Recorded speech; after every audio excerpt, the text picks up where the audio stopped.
Jasmine and her friend Thelma decided to walk back to the pharmacy where they had bought some medications. Perhaps they might find Jasmine's ATM card, which they noticed was missing when they went to the point of sale stand to withdraw. Jasmine was so worried. "What if we don't find it?" she asked Thelma. "Be positive, we will find it," Thelma replied assuredly. Just outside the pharmacy, at the parking lot, they saw an ATM card on the floor. Thelma rushed to check the details on the card, while Jasmine stood still with fingers crossed, hoping it would be hers.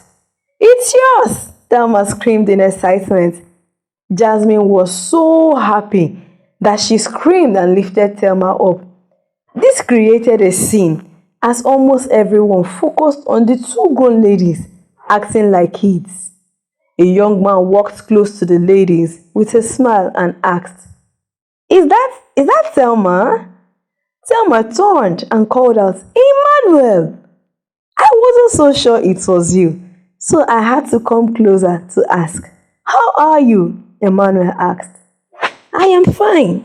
It's been so long," Thelma said with a smile as they both hugged. Jasmine cleared her throat to remind them that she was there. "Oh, my manners.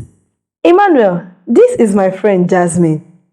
"Jasmine, Emmanuel was my classmate during my undergraduate days." Thelma introduced Jasmine and Emmanuel. "Hi," Jasmine said. "Hi," Emmanuel replied. "We just found our ATM card," Thelma explained to Emmanuel. "That explains the noise then," Emmanuel said with a smirk on his face. "Where are you ladies headed from here?" Emmanuel inquired. "And can I give you a lift?" he asked politely. "We are going home. We don't mind, right?" Thelma replied as she turned to Jasmine. "Yes, we will appreciate the ride," Jasmine agreed. Emmanuel drove the ladies to their house. When they got to their destination, as the ladies alighted from Emmanuel's car, he asked Thelma politely, "Can I get your contact so I can add you to the alumni group?" "Sure, here is my number," Thelma said as she called out her number. "Thanks so much for the ride," Jasmine said. "You are welcome," Emmanuel replied with a mischievous smile and drove off. Few weeks later, there was an alumni hangout.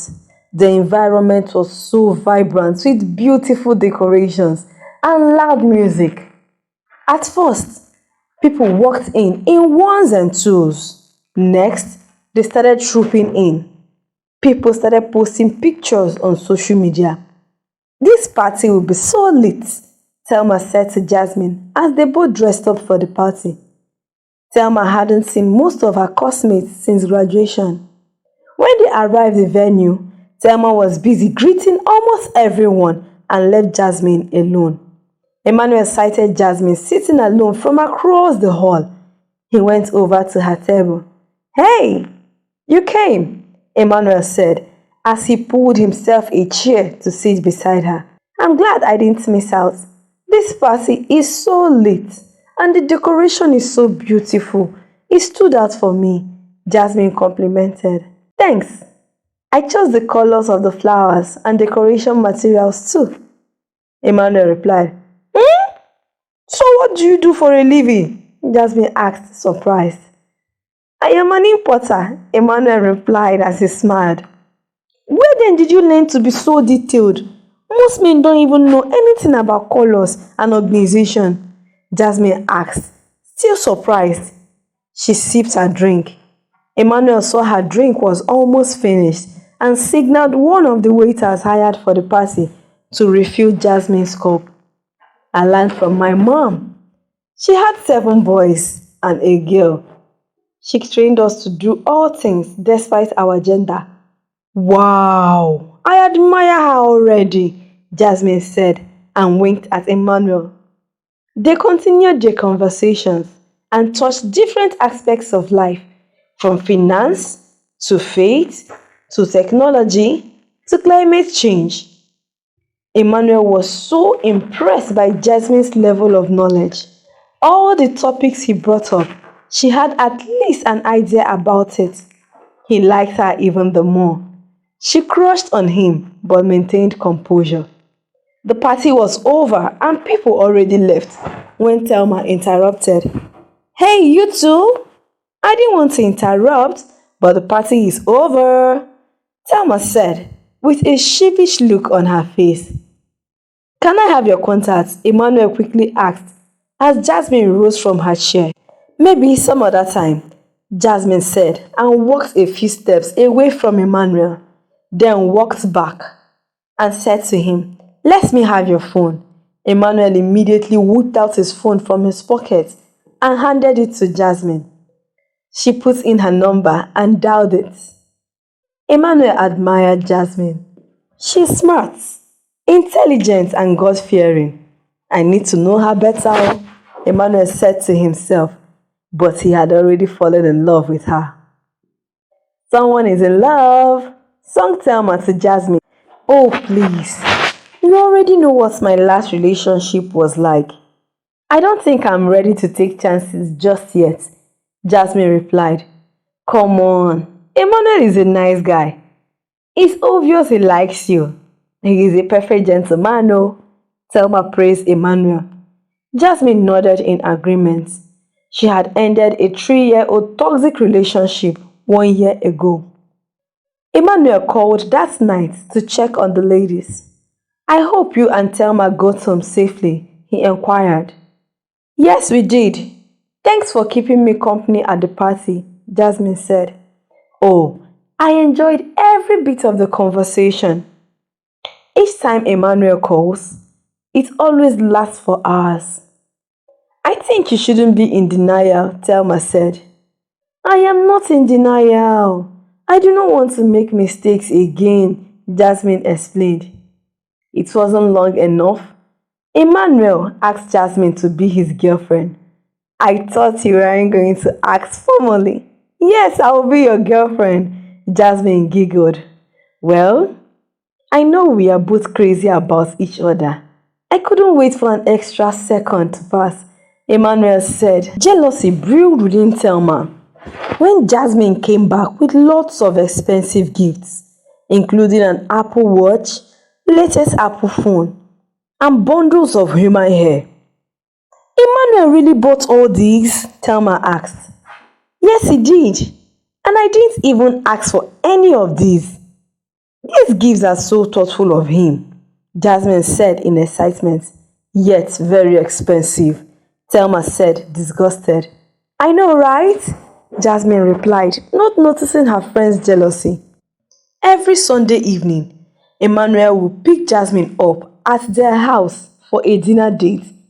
Aside the midweek dates, the endless video calls and text messages, he would even send clothes with matching accessories for the dinner dates. It was no longer news that Jasmine and Emmanuel were deeply in love. Jasmine always told her friend Thelma every single detail of their dates and conversations. Today, he took me to see his elder sister. She really liked me and we bonded easily. We even prepared a dish together, excited Jasmine told Thelma. I think he might propose soon. Propose? Isn't that too soon? Thelma said, hiding her jealousy with a fake smile. You will be my girl of honor as my bestie, Jasmine said, as she went on to pick up her phone that was ringing. Speak of the angel, she said and went to her room to answer her call. I can't let Jasmine marry Emmanuel though. She's already flaunting expensive perfumes and hair. Soon it might be a car. I deserve him. Besides, I knew him first, Thelma said angrily. Thelma set out to the shrine of a well-known native doctor. Before she left, she sneaked into Jasmine's room and cut out some strands of her hair, put it in a white handkerchief while Jasmine slept. Thelma had gone to the native doctor's house the day before, and he asked Thelma to bring strands of Jasmine's hair that the matter would be settled. As she got home, she met Jasmine on the floor lying cold. She quickly called for help and Jasmine was rushed to the hospital. The doctors tried everything, but there was no heartbeat. Oxygen tanks was connected, but nothing was working. The doctors, after hours of trying, declared Jasmine dead. Emmanuel's world came crashing down like a pile of blocks. He became a shadow of himself. This affected most of his businesses. He was inconsolable. Jasmine was buried few weeks later. Thelma started frequenting Emmanuel's house. She said, after all, the Bible said a man shouldn't be alone. She would cook for him, clean the entire house, and even wash his clothes. She was always beside Emmanuel. Thank you so much, Thelma. I don't know what I would have done without you, Emmanuel appreciated.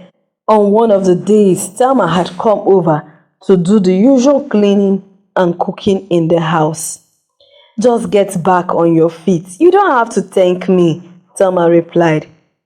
She got home that day and smiled to herself that her plan was taking shape. The next day, she went back to the native doctor's house. Baba, please hasten the process. It's already taking a lot of time.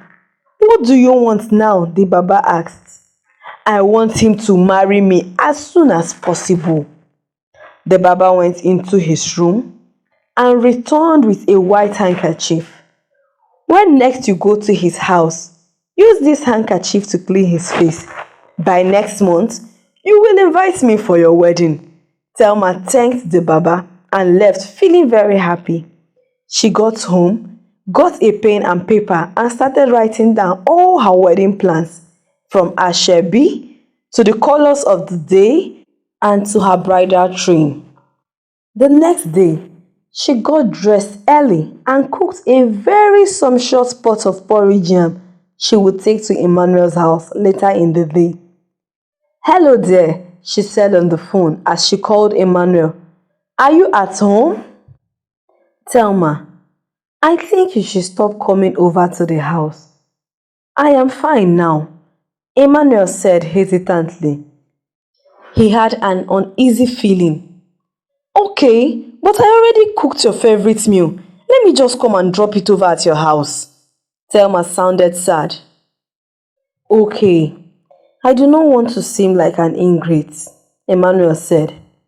In a few minutes, Thelma was at Emmanuel's place. Immediately she saw Emmanuel, she stifled her cry. What is it, Thelma? What happened?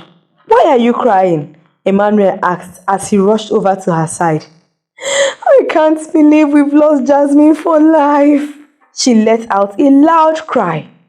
Emmanuel immediately started crying. She knew this was the perfect time to carry out her plan. She brought out the handkerchief from her bag and wiped Emmanuel's face. We have each other now.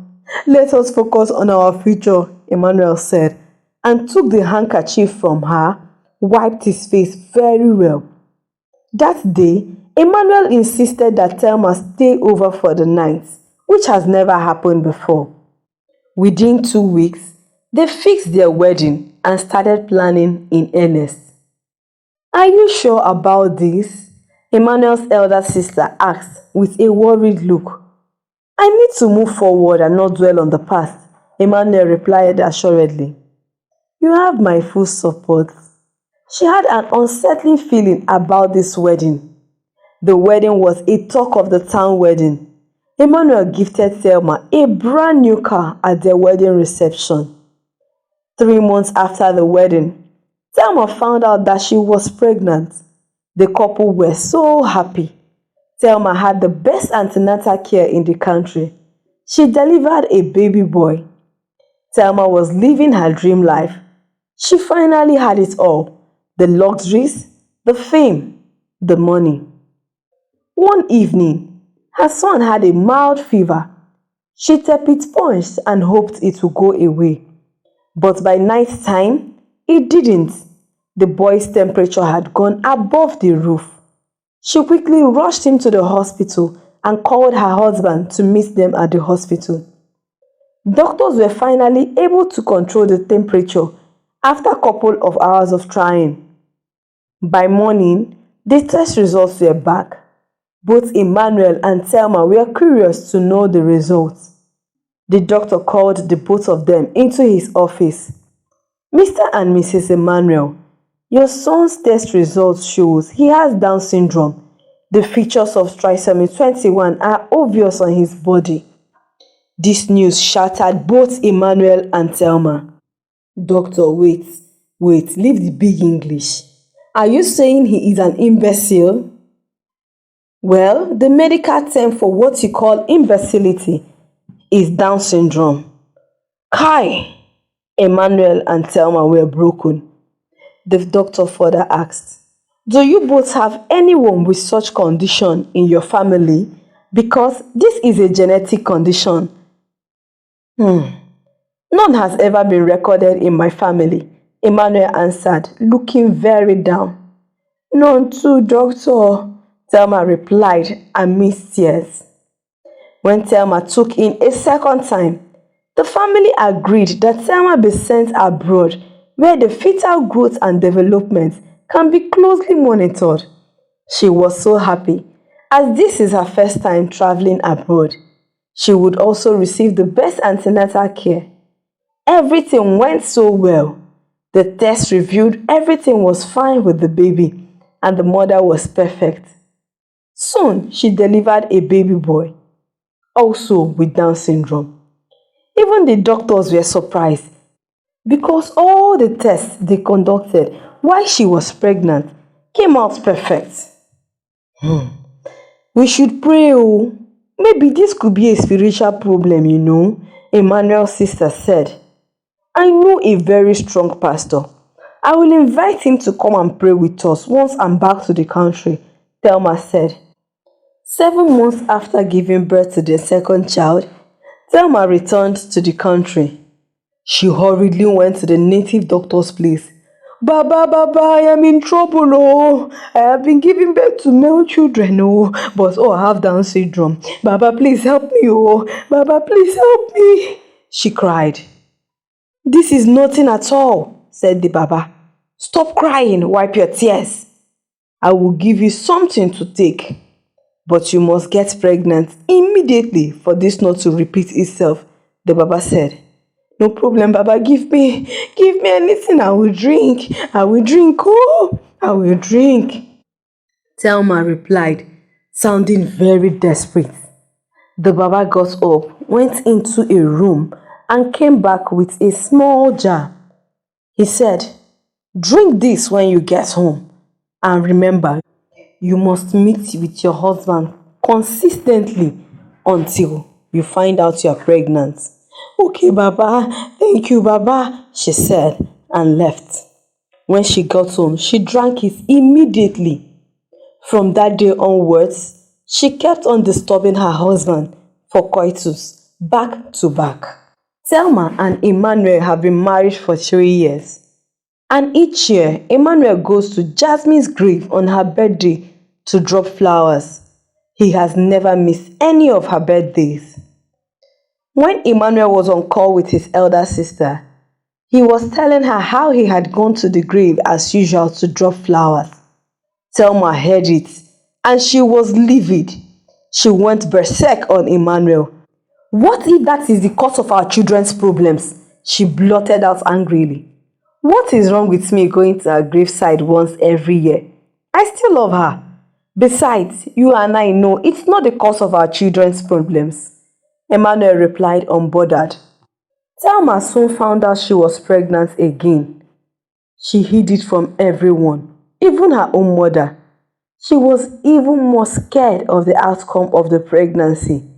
"I hope this will not turn out like the other 2 children. Please God, please God." Baba had already given me something, she would always speak to herself. The day she told her husband, he started making plans for her to be flown to a country with the best medical technology ever known to mankind. She was set to leave for the country by month end. As she was busy buying her travel needs, her husband and his sister were busy trying to invite their pastor to come over to the house and pray with the family before Thelma travels. They really wanted the best for this child. My pastor will be here tomorrow morning to pray with us before you travel, Emmanuel said at dinner that night. Your pastor? When did you start going to church? Thelma asked, surprised. Mm, I've been in and out of church, just there, nothing much. Okay, Thelma said. Thelma couldn't sleep that night. She kept on tossing from one end of the bed to the other. She was scared. What if this pastor is so powerful that he reveals my secrets? Well, let tomorrow come first. The next day, Emmanuel, Thelma, and his sister were waiting for the pastor, but the pastor did not show up. They dialed his numbers from morning till evening, but the numbers were not reachable. Emmanuel was furious. Why can't he call and tell us he won't be coming? A pastor that can't keep to appointments, he said in anger. Maybe something happened. You never can tell, his sister defended the pastor. Did a lion come out of the bush and swallow him? Emmanuel said angrily. Stop that. This is a man of God we are talking about, his sister cautioned him. Thelma was so happy and relieved. That night, she slept like a baby. Thelma was set to leave for the airport that morning. Her bags were already loaded in the boot of their car when a car honked at their gates. The gateman opened, and his elder sister drove into the compound alongside the pastor. The pastor came down from the car immediately. As Emmanuel wanted to speak, the pastor burst out, speaking in tongues and quoting Bible verses in between. John 8 verse 36, who the Father has set free is free indeed. 2 Corinthians chapter 5 verse 21, God made him who did not know sin to become sin for us, so that we might become the righteousness of God in him.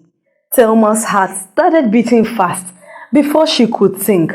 Emmanuel immediately started rubbing his eyes like there was sand in them. The pastor continued praying.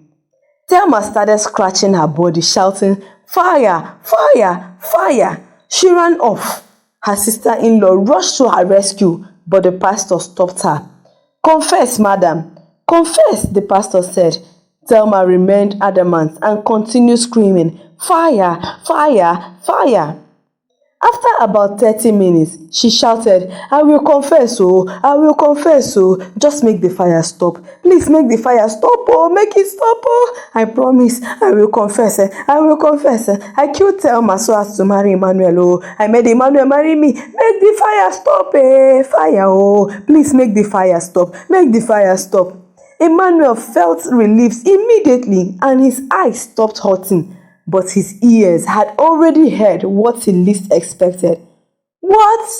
What did you say? Both Emmanuel and his sister asked simultaneously. The children's conditions are the repercussions of her action, the pastor said. Emmanuel couldn't think twice. He immediately sent Thelma back to her parents' house. Both Emmanuel and his family agreed to cater for Thelma until she put to birth. When she got to term, she delivered a set of twin boys, both with Down syndrome. Tears became her everyday food. Taking care of her 4 children with Down syndrome alone was so tiring. Nobody wanted to help her nor be her friend, not even her immediate family. She was reaping the fruits she had sown.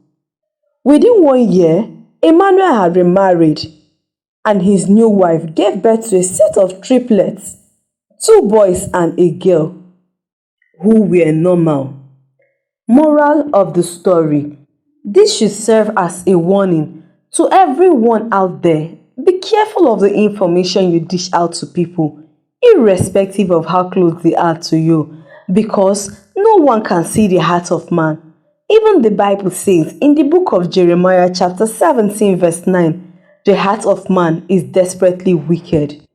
Pray without ceasing, as the Bible says. Give no room to the enemy. Don't be jealous of another person's good news. Rather, ask God for your own and celebrate with them. Lastly, pray for the spirit of discernment. This has saved a lot of people from impending danger. Kindly like and share with me your thoughts and lessons from this story in the comment section. Please subscribe to this channel for more African tales if you haven't by now. God bless you.